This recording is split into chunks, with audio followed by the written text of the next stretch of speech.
We turn to basketball now on the Sportsmax Zone. After struggling to impose himself on the 76ers for the better part of 3 games, Jayson Tatum was imperious in Game 7 as he exploded for a playoff game. Game 7 record, 51 points, to lead the Boston Celtics to the Eastern Conference Finals for the 5th time in the last 7 seasons. It all comes down to this. The Boston Celtics and Philadelphia 76ers locking horns for a Game 7. The winner advances to the Eastern Conference Finals to take on the Miami Heat. We start you out in the first. James Tatum setting the tone early, driving down the lane for a stuff there. Boston up 6-2. James Harden now passing to P.J. Tucker inside for the little push floater that goes down. Then Joel Embiid driving to the rim and laying this one in so big and strong down there. Tyrese Maxey finds Embiid for the bank shot and one. Embiid, 15 points and 8 rebounds in the game. Philly up by 8. James Harden accidentally hits Jaylen Brown in the face and receives a flagrant 1 foul. Here's another look at it, and you can see one more look right there. 35-27 on that contact from James Harden. More second quarter action. Jaylen Brown gets the steal and takes it down the court for the lay-in. Nicely done from Jaylen Brown. He had 25 points in the game. Tobias Harris misses the 3. James Harden and Jaylen Brown get tied up. George Niang holds Jaylen Brown's knee, and words are exchanged between Brown and the Sixers bench. Jaylen and George Niang get double technical fouls for the bench conversation there. At that point, it was Philadelphia up 35-33. Still second quarter, Jayson Tatum makes the mid-range jumper. Boy, he started cooking. Then Tatum makes a step-back 3. He had 25 points at the half in a Game 7. What a tremendous performance. Boston up by 3. Third quarter, Philly tying things up quickly. Joel Embiid over to Tobias Harris for the 3. Harris, 19 points on the game. But then it was Tatum again, making the corner 3 over Embiid. Then Tatum making the step-back 3 at the top of the key. Then Tatum pulling up for another 3 and forcing the timeout. You see Boston now moving ahead by 15. Tatum dribbles, knocks down another 3. He had 17 points in the third quarter alone, and Boston up 88-60. Marcus Smart gives it to Jayson Tatum, who drives to the cup and lays it in. Then Smart finds Tatum for 3 in the fourth. Tatum had 51 points in the game, breaking the all-time NBA playoff Game 7 record scoring total that Steph Curry set earlier in these playoffs. Boston advances. They win this one 112-88. We're joined by NBA expert Alister Albert. Alister, just how special was this Tatum performance? He was scintillating, he was fascinating, he was amazing, scorching, all sort of superlatives that you could use, to describe that game. Of course, we saw Steph Curry do the 50-point thing at the end of the first round. That was the largest amount of points produced in a Game 7, and then he comes in and tops that just by 1 point. But that doesn't trivialize at all his performance, coming in and, just doing his thing, shooting the ball from free at a remarkable rate. The 76ers could not stop him. It was really surprising, coming off of Game 6, what he did to them in the fourth quarter, putting up those 16 points, hitting those 4 3-pointers. And, the 76ers had nothing to respond to that. Did they not look at the game tape to see how capable this boy is in terms of what he could do at shooting the ball? His ability to kind of get around players explosively off the first step, as we just saw in that highlight there, getting around screens, doing the step-back jumpers. He was just in his bag. He was able to do anything in this game, man. It's really the poor Sixers and just a remarkable Jayson Tatum. In the 2 quarters, the third quarter of this last game and the fourth quarter in Game 6, he outscored the Sixers by himself 33-23. So that's just to tell you how crazy he was playing. He was in his zone, and all hats off to him. The reigning Eastern Conference MVP from last year. Right, and of course on our screen, the most points in Game 7s in NBA history. Of course, Jayson Tatum sitting pretty at number 1, 51 points versus the 76ers. We know when that happened. We can remember that one. Steph Curry, this took place against the Kings. He got 50 points, and that was in April 30, 2023. Kevin Durant, on my birthday in 2021, decided to give the Bucks 48 points. Dominic Wilkins on May 22, 1988, 47 points against Celtics, and Sam Jones 47 points as well versus the Royals on April 10, 1963. So, of course, Alister, Jayson Tatum being mentioned among some really, really big names. Some really, really big names, and lovely that you went through that list. And there's even more that he was able to do and add in terms of history. 25 points in the first half. It's the second most points for a Celtic player in history since Paul Pierce did it with 26 in 2008. He now has a 50-point game in a regular season game, a playing game, an all-star game, Game 7. The only place he hasn't done it now is a finals. Could this be a preview to that? Who knows? We'll see how that goes. Most points in a Game 7, like you said, and the first player with 50 points, 10 rebounds, and 5 assists in a series clinching win. Jayson Tatum, like I said in that last segment we did, he's writing this superstar novel for himself with a very short sample as a career. And, he's on a trajectory that's just probably like no other. And it's really great to see. And, of course, the NBA fans are really enjoying. We're loving it. So, Alister, although it was a special night for the Celtics, it was a dismal one for NBA MVP Joel Embiid, James Harden, Doc Rivers, just the whole 76ers organization. Embiid had this to say after the loss. I still believe that, me and them, and, we got the chance to win, but, it's going to take, more than us. We all got to look at ourselves. I got to be better, and I will be better. That's what I'm focused on. All of us, we got to, come back and find ways to just keep improving and, help the team. You can't win alone. I can't win alone.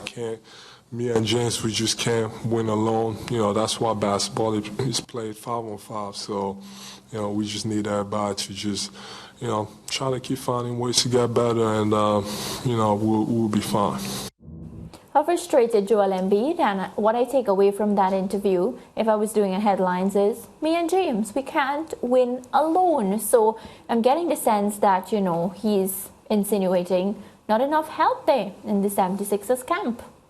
Well, he better start forgetting about James Harden, because if we're going to start believing what we're seeing so far in the headlines, that James Harden wants badly to return to Houston, he won't have James Harden next year to kind of help him in his situation. And we don't know what's going to happen to Doc Rivers. I kind of titled this series the Doc Rivers Survival Series. He now has added to his list and his history of having advantages in series and losing them from 3-1 and 3-2 series leads and losing. We don't know what's going to happen with him, where Daryl Morey might decide to let him go. So, speaking specifically about this game, he's talking about him and James. Tobias Harris had 19 points. He had more points than the both of them.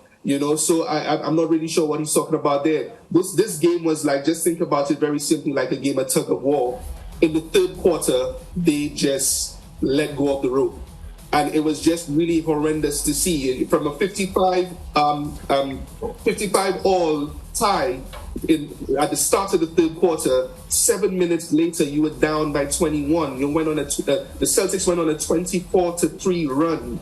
Not being able to guard Tatum, not being able to guard Al Horford, not being able to guard Jaylen Brown, shooting threes. Embiid taking fadeaway jump shots instead of using his size and bodying up and using the advantages that he has. You know, it's not just about trying to find help. It's about having a will to win and wanting to push yourself. And that's why I predicted the 76ers would win. I thought they would be a lot more, you know, prideful and come out with a lot more energy. They were out-rebounded. They didn't play with any force, and that's why they lost. So, yeah, they do need to look at themselves in the mirror. Himself as the reigning MVP, come back better next year. But it kind of feels to me that this is one of those players in history who wins that one MVP, and then that's it. I hope that's not it for him. But next year he has to come back with a bigger sense of urgency, because this year was not a good showing for an MVP candidate at all. This is probably the worst since Dirk Nowitzki won his MVP trophy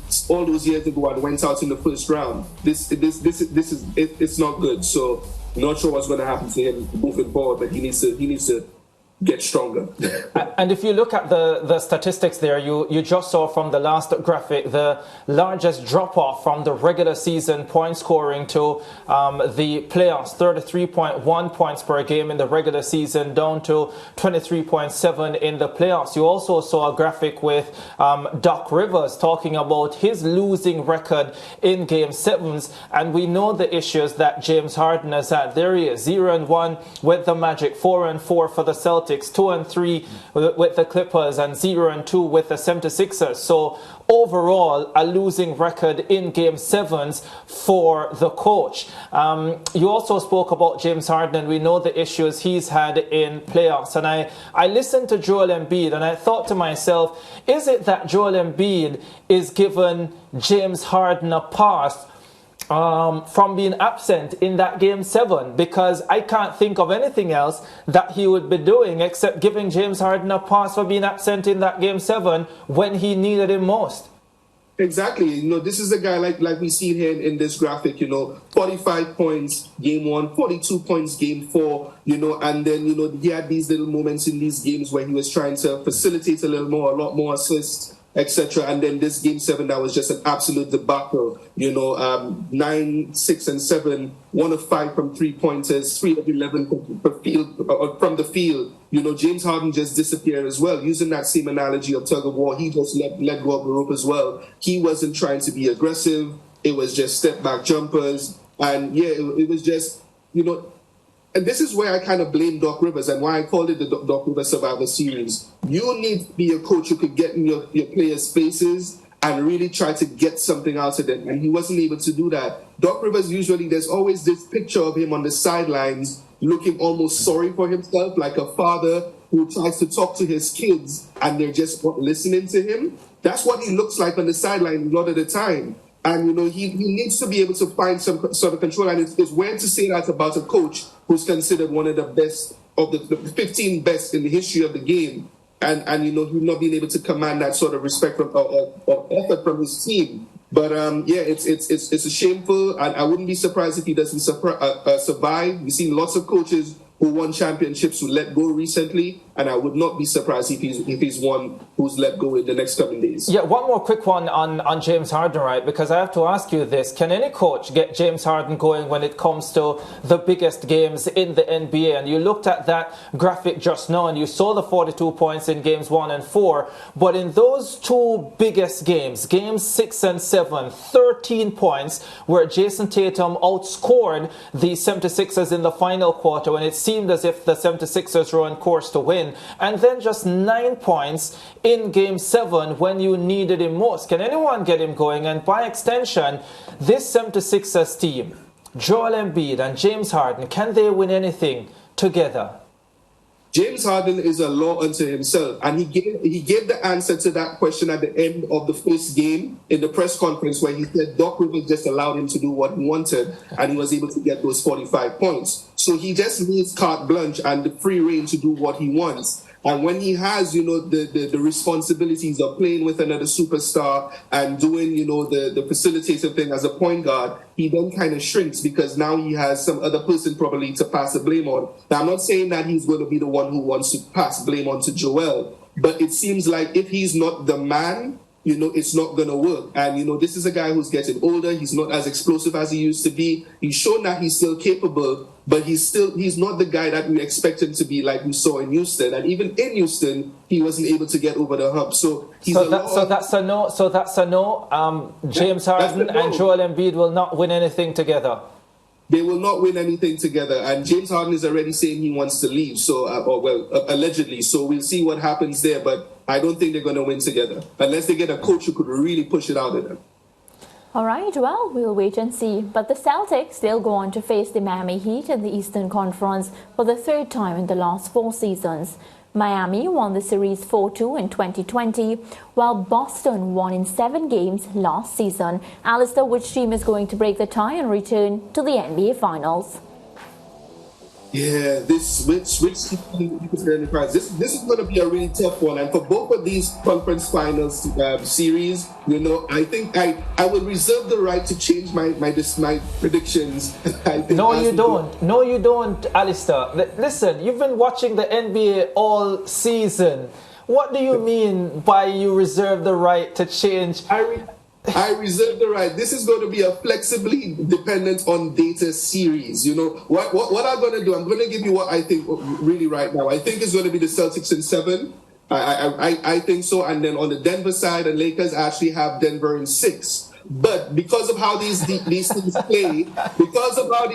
play, I think I need to see how they play against each other the first couple of games to kind of make a really firm decision. But right now, these are my pre-playoff predictions. I'll stick with them, but I really want to see those game ones. Alister, you know who you're moving like or what you're moving like? The corgi dog.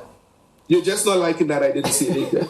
That's all that is. Yeah, but you're not learning from the dog, Alister. You're not learning from the dog. Alister, I'm going to save you. We're going to take a quick break now. I want to thank you so much for joining us on the Sportsmax Zone. Don't feel pressured. We'll be back tomorrow. And of course, we're looking forward to the Lakers Nuggets. Definitely. No problem. See you guys later. Break time.